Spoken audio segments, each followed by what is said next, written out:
Hi guys, in this video I'm going to work on these two HP Pro 3120s. Basically I'm just going to do some BIOS tweaks and install Windows 7 because both of these have Windows 7 licenses on them.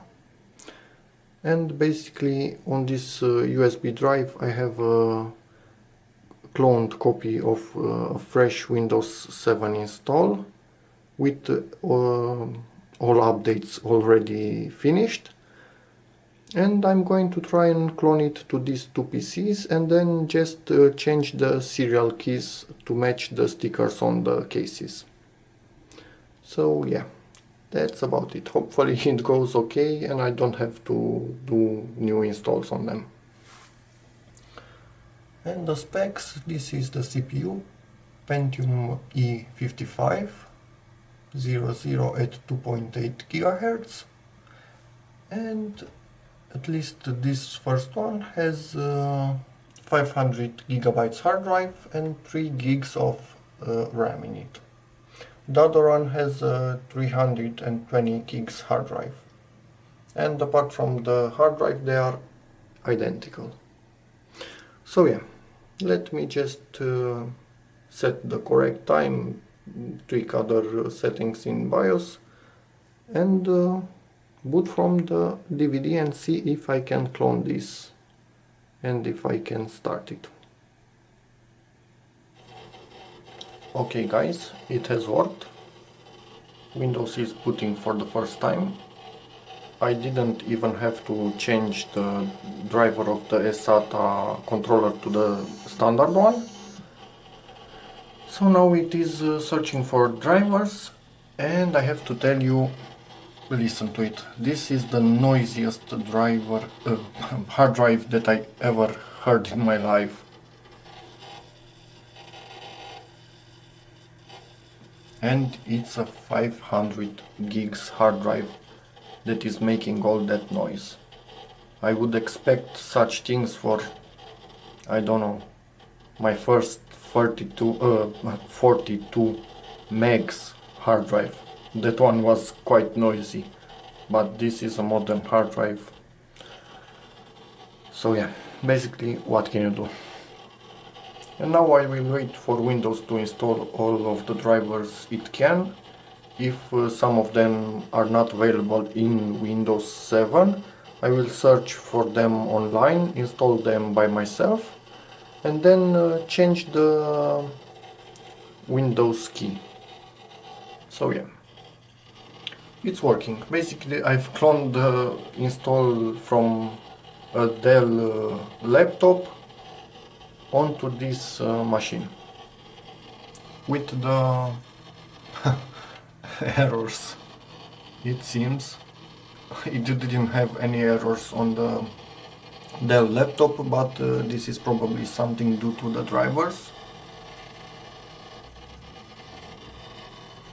Lots of errors will appear. I will have to solve each and every one of them, but yeah, it basically works.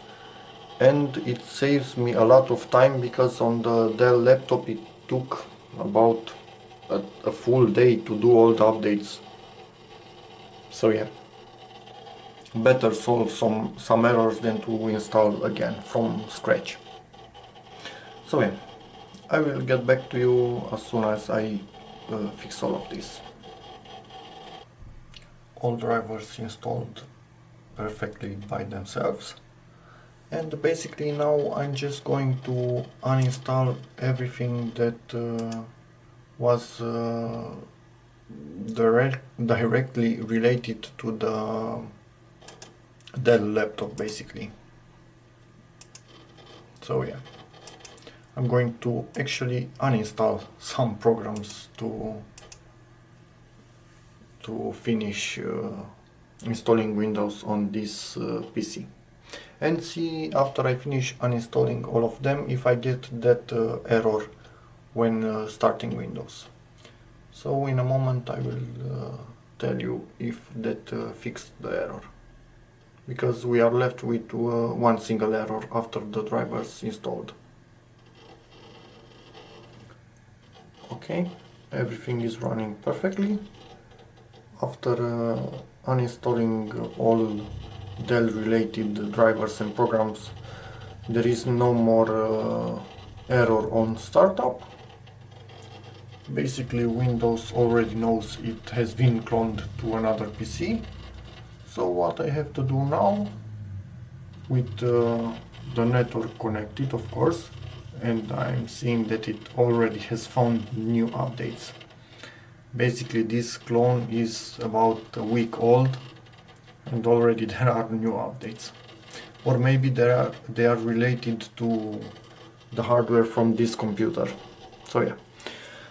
But at least 90% of them or even more are already installed. So yeah, basically what I have to do now is change the product key and enter the one from this case. So I'm going to do that now. Activation successful. So yeah, basically this is it. The first PC is done and the cloning operation was successful. It seems to be really easy on Windows 7 and Windows Vista from what I found until now, and quite complicated to change the serial key on Windows XP. So yeah. Okay, so let's shut this down. Of course it will install the update it just downloaded, and I'm going to connect the second one and do basically the same thing on that one. Oh, ton of updates it found. So yeah, let us continue. We are in the BIOS of the second PC. The same setup for the memory, so it's easier to upgrade. This one has a 320 gigs hard drive, and basically I've decided to clone the hard drive from that one to this one and only change the key, because probably it will be faster this way than to uninstall all programs and yeah, stuff like that. So yeah, let's start cloning onto this one. Cloning was successful. Basically Windows detected again that this is a new PC, and I'm going to do exactly the same thing like before. I'm going to change the key, and this hard drive is way more silent than the other one, although it is smaller in size. So yeah, let's continue. Activation was successful. This is what we want to see. So basically now this one also has the updates that the other one did before. It seems it wants a restart, and basically this one is also finished. So I have finished my work on these PCs. Thanks for watching, guys. Check out my other videos, maybe you'll find something interesting in them. Subscribe, like, and see you again next time. Bye.